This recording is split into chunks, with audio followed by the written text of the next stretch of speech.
Hi everyone, Celiana here. I figured I should do a video update of what I've been doing in the past month because, as I said, I was taking a break from Tailor Tales to work on Tailor Tales 2, name pending, for an entire month just to see how far I would get with a month of entire game development.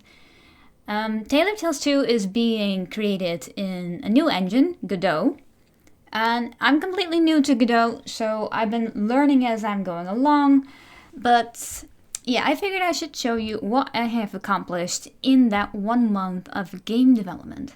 Well, as you can see on screen, I have drawn all the assets that you have seen right now. I was still experimenting what kind of art style I wanted and how it should look like, and I've decided on a 2D overworld type view. And I really liked the graphics that are more painterly because I am definitely not doing pixel art. Don't get me wrong, I think pixel art is a great art style, but I hate drawing it as an artist, so this is definitely a painterly style. So not only have I decided on the kind of style, I also drew my playable character. Of course, playable character will be able to customize, so you can change what she looks like, change gender, and even dress them up. That's the entire idea. You're able to customize your player character as much as you want. But right now, that's not where I'm at coding-wise, neither art-wise, so all you're getting is a default look that I can move around. So in Godot, the first thing I did was make a player that can move around. And that's what I did. That's working. Just don't pay attention to the animation because, yeah, it's not there yet. I am not, this is definitely not final, the animation. But yeah, so I made a playable character that you can control, and it can interact with things such as going inside a door.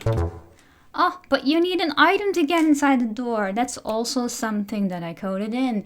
You have restrictions on opening doors. This will be used later on when you want to enter a shop that is closed because it's too late. Or when you want to enter someone's home and, there's no one there. So, the door is closed. So right now, I just made it so that you need an item to enter the door. Not only that, I also coded in the entire heads-up display, HUD, and we're going to turn it on right here. You see this nice rock? I made it so that I can test it and turn on the heads-up display. There we go. Now everything is working because you can see in the top left corner there is a clock. Yes, I also added a working time system. The time system not only shows really nicely here that it is 10 a.m. But for us, Europeans, you can change it to European time. So there is no a.m. Now it is just 10. Also, it started raining. That's because my little test object here also advances 1 day. And the time system also works with a weather system, which is also I added in that 1 month. Based on the seasons, which there are 4 of, we are currently in spring, there's summer, there's autumn, and there's winter. Each season has a probability of having weather effects. Right now it's raining.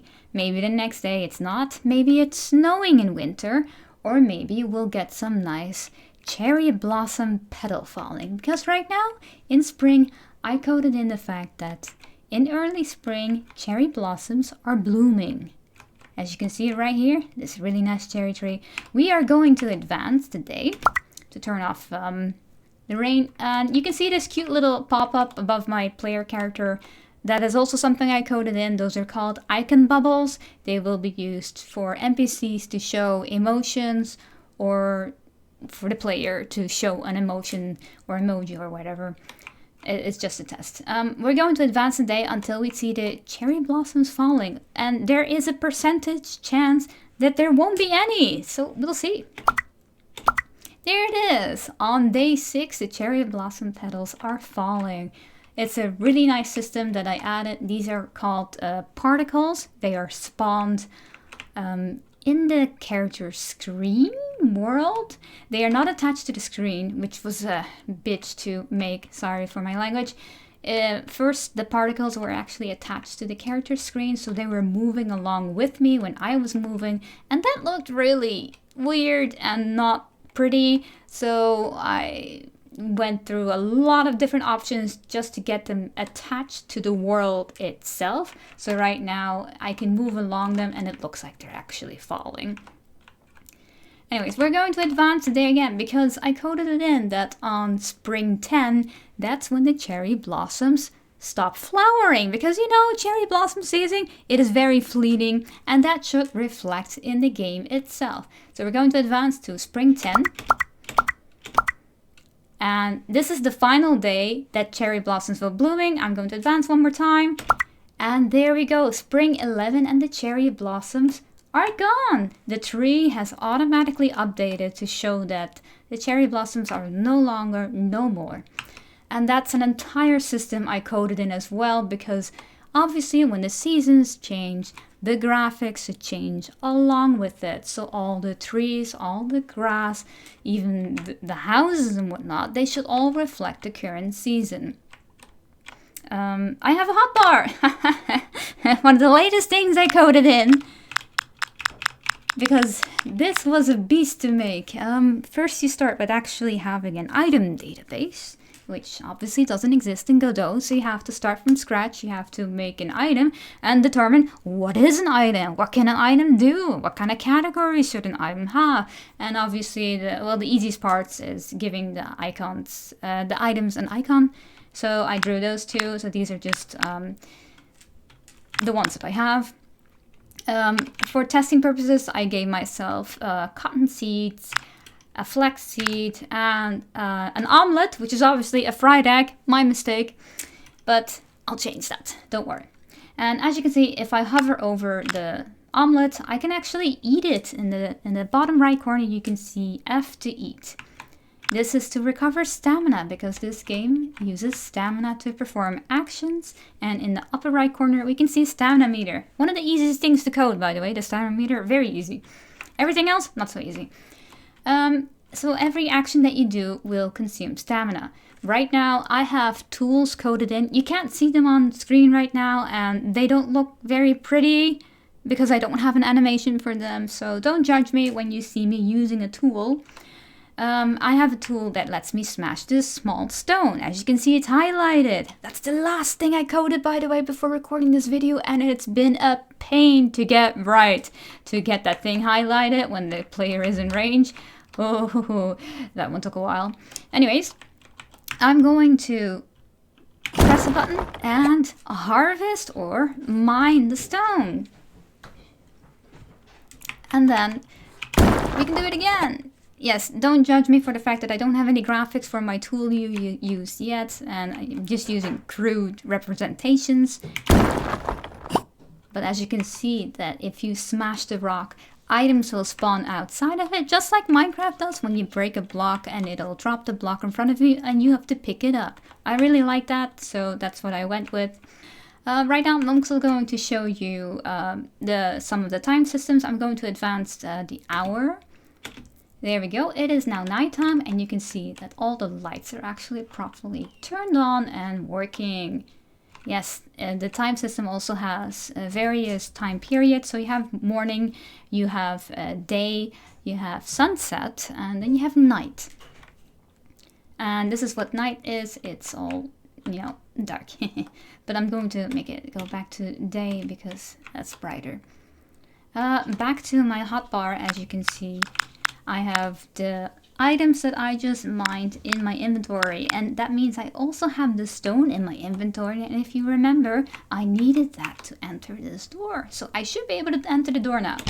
And there we go, a transition to inside. Now don't judge me, I got nothing on the inside, I have no assets drawn. It is just to test whether or not I can transfer the player to another map, because apparently in Godot doesn't know what a map is. Godot doesn't know what a player is. And Godot definitely doesn't know what transferring is. And those are all core mechanics you needed to code from scratch. And this one took me a week to create because, well, you know, I was a beginner and technically the logic was working. I was just had an option ticked on that made me lose my mind, and I had to debug it for a week before I found out.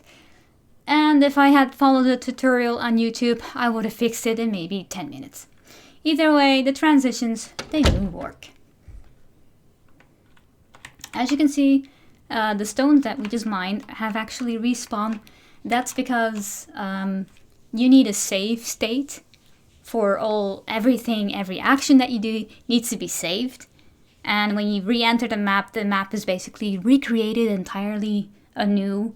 And there's nothing to load from. There's no save state. There's no save data. And save data is something that you add when you're basically at the end of all the mechanics that you need to code. The core mechanics are in. When the core mechanics are in, that's when you can actually code in saving and loading. So right now, saving and loading doesn't exist. That's why these rocks have respawned, which means we can mine them again. And the fun part is, since I'm using a tool right now that is upgraded, it means I can increase the range of my tool and mine several. Please ignore the red color that you saw just now. Those are for debugging purposes so that I can see that what is actually in range and what is not. Those will be removed in the final game. And next I want to show my farming system. I also coded in, finished it just now. Pretty sure it is still buggy and I still need to debug a whole lot. But so far, if you walk on it, it does highlight the tile that you are going to be using. And your tool to tile will be the same as smashing a rock. So you can tile the ground and then you can also water it.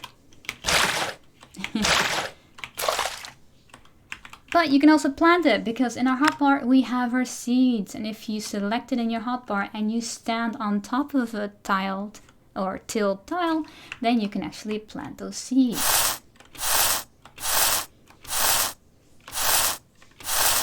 And if you walk over it, there will be a little cute thought bubble that will tell you what plant you have planted there. Actually, let me add another one so I can plant the flax seeds. And there we go. This one should say flax, and that one's cotton. This should be really useful to know what kind of crop you have planted there, because some farming games don't have that and you just have to, you know, remember what you planted there. But here, these little cute thought bubbles will pop up to show what it is. And that one also took me a long while to code, because I ran into a lot of issues, such as, well, the thought bubble is basically part of the heads-up display, the UI, so it shouldn't be affected by overworld things like, you know, the time of day changing and it being nighttime. We're gonna change it to night, or, you know, sunset is also fine. And if it was sunset, my original coding would actually tint these thought bubbles along, so they would also show up as orange or even, you know, dark blue. But yeah, that took me a long time to figure out why it wasn't working. But now these are working, and now we are going to only water these three and not these, and then we're going to advance the day. And the ones that have been watered should be growing to their sprout stage, and the ones that haven't been watered should just stay in their seed stage. So we're going to advance the day, and it is working correctly, which makes me very happy. And so we're in spring 13 right now, and these cotton have sprouted, but the ones that I haven't watered haven't done anything. So we're just going to water everything now. We're going to increase the range. Very easy. We're going to water everything, advance the day, water everything again. By the way, this is decreasing my stamina, so at some point I won't be able to do anything anymore. My cotton plants are now flowering. And I think this is the final day where they will be fully grown. There we go. Look at that. Our cotton plant is actually ready to be harvested. And we're going to use our scissors tool to snip away some cotton. Oh, there we go. We got cotton. You can also increase the range and just do everything. And it should show up on the left there, as you could see. And with cotton plants, I coded in a way that they will regrow after a certain amount of time, so you get more yields from each seed. So in a couple of days, these will be back to fully grown and you can harvest them again. But obviously this will change per seed and per crop. And as you can see in the top right, my stamina is very low. So I can go to my hotbar and select my omelet and I can eat it. With a cute little eat bubble above my head. And it increased my stamina. So as you can see, using actions such as mining or watering or tilling the land uses some stamina, and you will use dishes to recover them. Or you can recover them when you go to sleep, but obviously I haven't gotten that far yet. I don't have a bed coded in yet, but this is what I have finished thus far. I have drawn some assets, obviously. I have coded in movement, I have coded in detection for farming, I have coded in tool states, I have coded in seasons, I have coded in weather, I have coded in tinting based on the time. And by the way, I even coded in the fact that the player is holding the omelet. You can see it on the character. Obviously, this will look better once I actually have an animation for my character. But yeah, this is just a visual indicator that you are holding that item in your hand. And obviously, if you press B, it'll go away.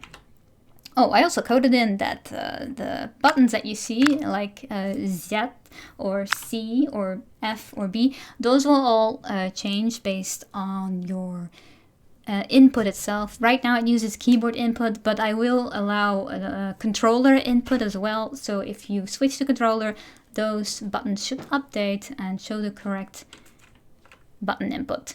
So yay for controllers.